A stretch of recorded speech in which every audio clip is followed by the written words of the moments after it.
వద్దు డాక్టర్, నాకు ఈ చూపొద్దు. నా కంటి చూపుతో నేను చూస్తున్నది అందమైన ఈ ప్రపంచాన్ని కాదు, నరకాన్ని. చూపు లేకుండానే నాకు ప్రశాంతంగా ఉంది. నన్ను ఇలాగే ఉండనివ్వండి.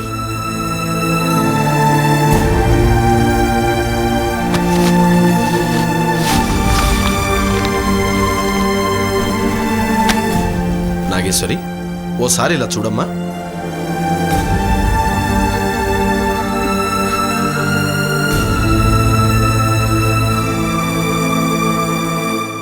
చూడు, నిన్ను చూసి మీ అమ్మా నాన్న ఎంత బాధపడుతున్నారు.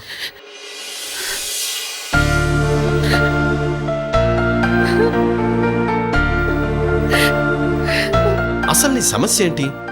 నేనేం చెప్పినా ఎవరు నమ్మరు. మీరు అసలు నమ్మరు డాక్టర్. నేను నమ్ముతాను, చెప్పమ్మా.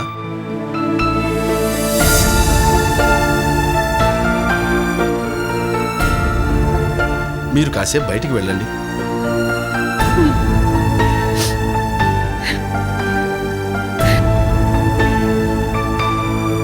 చెప్పమ్మా. ఏం చెప్పను? మొన్న మీరొచ్చినప్పుడు అంతా చెప్పాను, కానీ మీరు కూడా నన్ను నాగేశ్వరం వెళ్ళమని భయపెట్టారు. ఆ సంగతి మీకు తెలుసా? నేను ఏం మాట్లాడాను నాకు గుర్తులేదు, కానీ నాకు తెలియకుండానే ఏదో మాట్లాడాను మాత్రం తెలుసు. ఆ రోజు వెళ్ళిన దగ్గర నుంచి ఎంతగానో ఆలోచించాను. నాకు అసలు ఏమీ గుర్తు రావటం లేదు. ఇంచుమించుగా నీకెదురైన సంఘటన లాంటివే నాకు ఎదురయ్యాయంటే నువ్వు నమ్ముతావా? అవునమ్మా, అసలు నీ కంటి చూపు తీసుకురావడానికి ఒక కారణం ఉంది, తెలుసా?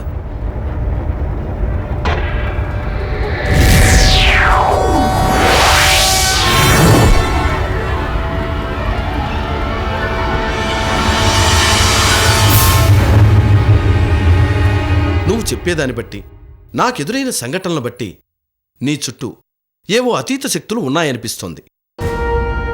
ఏం జరుగుతుందో నాకు తెలియడం లేదు డాక్టర్. ఈ ఆలోచనలతో, జరుగుతున్న సంఘటనలతో నాకు పిచ్చి పడుతుందేమోనని భయంగా ఉంది. ఓ పంచే, నువ్వు ఇంట్లో ఉంటే నీకు ఇబ్బంది. చేతికి కూడా చాలా తీవ్రంగా గాయమైంది. ఓ 2 రోజులు హాస్పిటల్లో రెస్ట్ తీసుకో. ఆ తర్వాత అన్ని విషయాలు ఆలోచించి నిజం తెలుసుకునే దిశగా ప్రయత్నాలు చేద్దాం.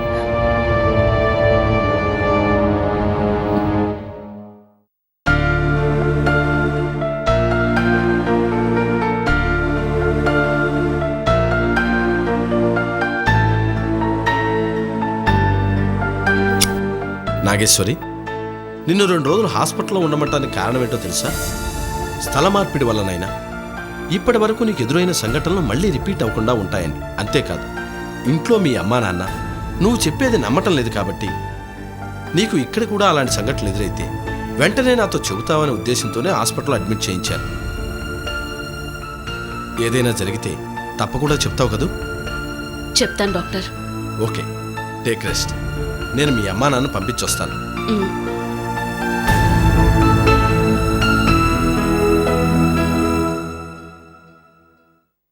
డాక్టర్, అమ్మాయి పరిస్థితి ఎలా ఉంది? ఇంకా నాకు కూడా అంతు చిక్కటం లేదు. గారాబంగా పెరిగిన పిల్ల ఇప్పుడు ఇలా తనను తాను హింసించుకుంటూ పిచ్చి పిచ్చిగా ప్రవర్తిస్తుంటే తట్టుకోలేకపోతున్నాను డాక్టర్. నాగేశ్వరి చెప్పినట్టు దానికి కంటి చూపు లేనప్పుడే నయం. అప్పుడు దానికి కంటి చూపు లేదన్న బాధ మాత్రమే ఉండేది. కానీ ఇప్పుడు అమ్మాయి ఏమైపోతుందోనని చాలా భయంగా ఉంది డాక్టర్.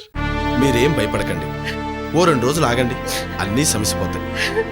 నాగేశ్వరిని ఇక్కడే ఉండనివ్వండి, మీరు వెళ్ళండి. తనని ఒంటరిగా వదిలి ఎలా వెళ్ళగలను డాక్టర్?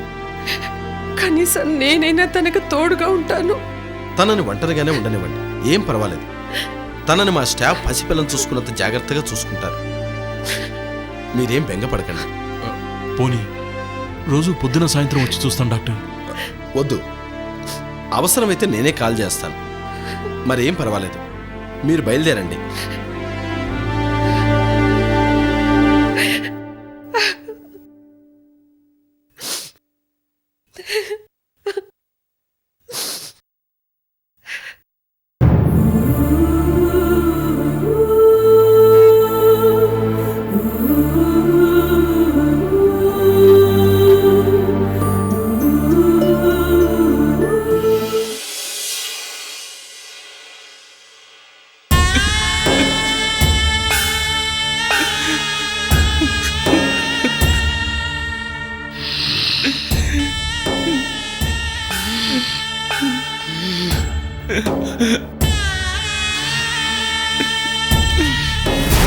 ఏడవకు, ఏడితే నాకు నచ్చదు. నా బిడ్డ బతుకొద్ది, నేననుకున్నది జరగని ఆనాక బతుకొద్ది.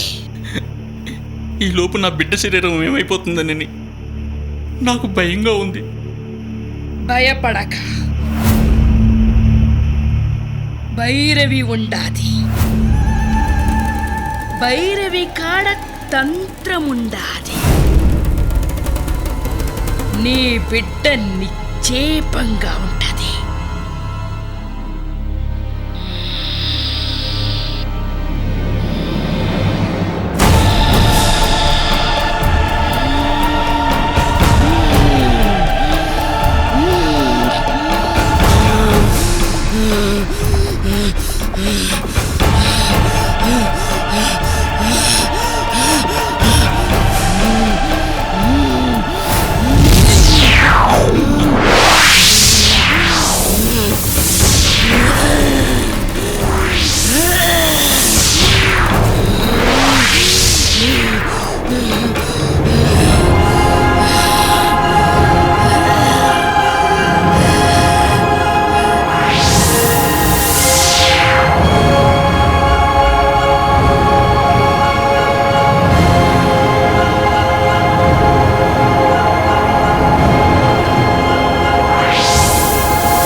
బిడ్డ క్షేమం, భయపడక.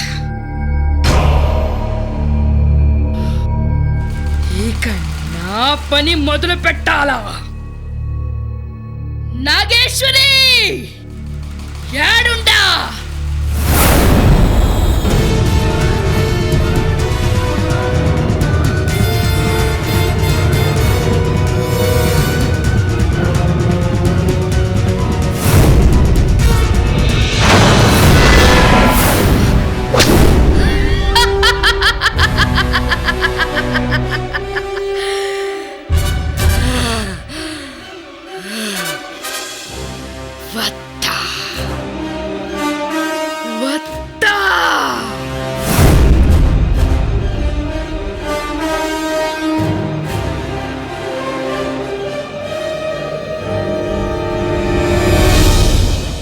ఏమైంది స్వామి?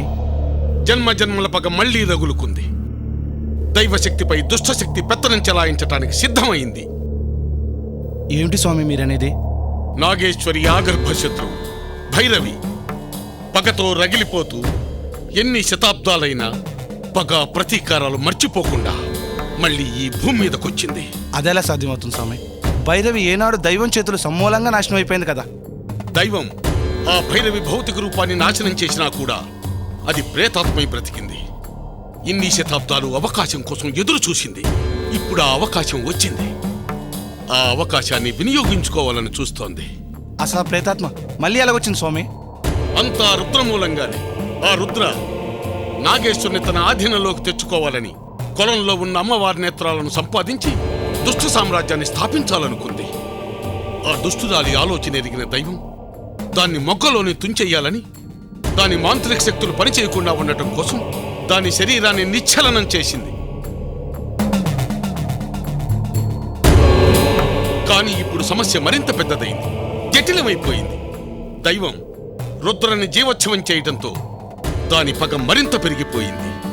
ప్రాణత్యాగం చేసైనా అనుకున్నది సాధించాలనుకుంది. ముగ్గురు దుర్మార్గుల సాయంతో పాతాళంలో ఉన్న మంత్ర ప్రేతాత్మని రమ్మని పిలిచింది. ప్రాణత్యాగం చేసి భైరవికి భౌతిక రూపాన్నిచ్చి అది భూమి మీదకొచ్చేలా చేసింది. అది వచ్చి రాగానే నరమేధం కూడా మొదలుపెట్టింది. అమాయకురాలైన నాగేశ్వరి చెల్లెల్ని బలి తీసుకుంది. ఇప్పుడు దాని దృష్టి నాగేశ్వరి మీద పడింది. నాగేశ్వరి గనక భైరవి చేతిలో చిక్కుకుందంటే మనం ఎవరూ రక్షించలేం. తక్షణమే నాగేశ్వరిని కాపాడాలి. చెప్పండి స్వామి, నేనేం చేయాలి?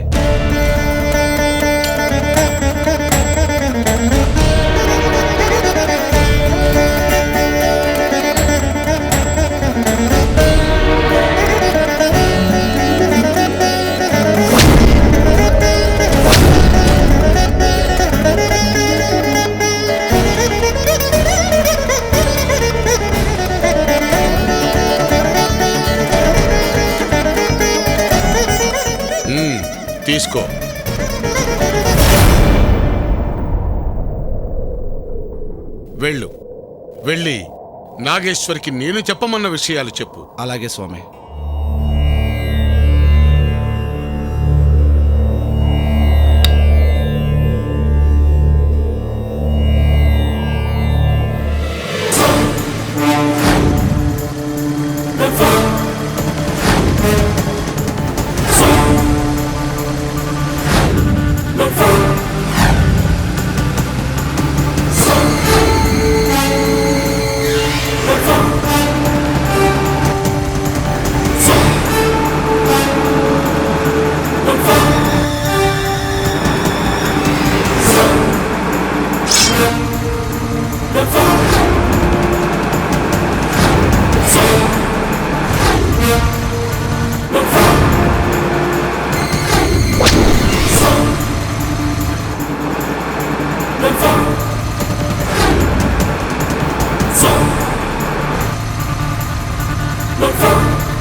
ఎవరు మీరు? నీకు చూపు లేనప్పుడు నిన్ను అడవిలో కాపాడింది నేనేనమ్మా. నన్నప్పుడు కాపాడింది మీరా? అప్పుడు మిమ్మల్ని చూడలేకపోయాను. కనీసం ఇప్పుడైనా చూడగలిగినందుకు చాలా సంతోషం. నన్ను కాపాడినందుకు కృతజ్ఞత చెప్పడం సంస్కారం. Thank you. అప్పుడు నువ్వు చూపులేక కష్టపడినా ఇప్పుడు ఆ భగవంతుడు చూపును ప్రసాదించాడు. సంతోషమేగా? లేదు, నాకేమాత్రం సంతోషంగా లేదు. చూపు లేనప్పుడే నయం. నాకప్పుడు చూపు లేదన్న బాధ మాత్రమే ఉండేది.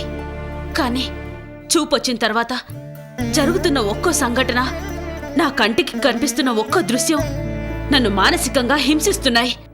నాకీ చూపొద్దు. అలాగనకు నాగేశ్వరి. నువ్వు అందురాలుగా పుట్టడానికి, ఇప్పుడు నీకు చూపు రావడానికి అన్నిటికీ ఒక కారణం ఉంది.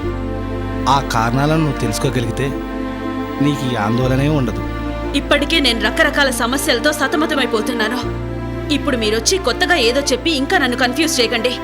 నీ మనసులో ఉన్న అనుమానాలకి, సమస్యలకి సమాధానం దొరికే రోజు వచ్చింది.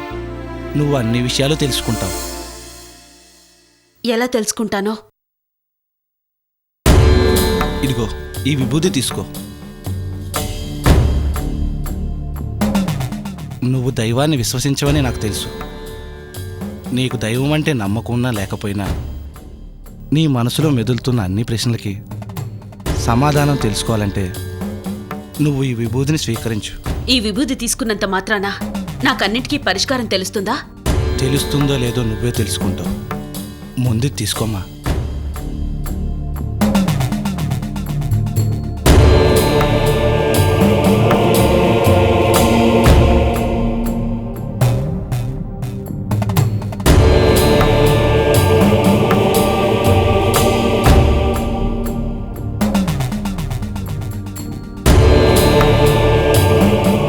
ఈ విభూతితో ఈ గదిలో ఉన్న గోడ మీద చతురస్ర ఆకారంతో గీతగి అన్ని సమాధానాలు నువ్వే తెలుసుకుంటావు.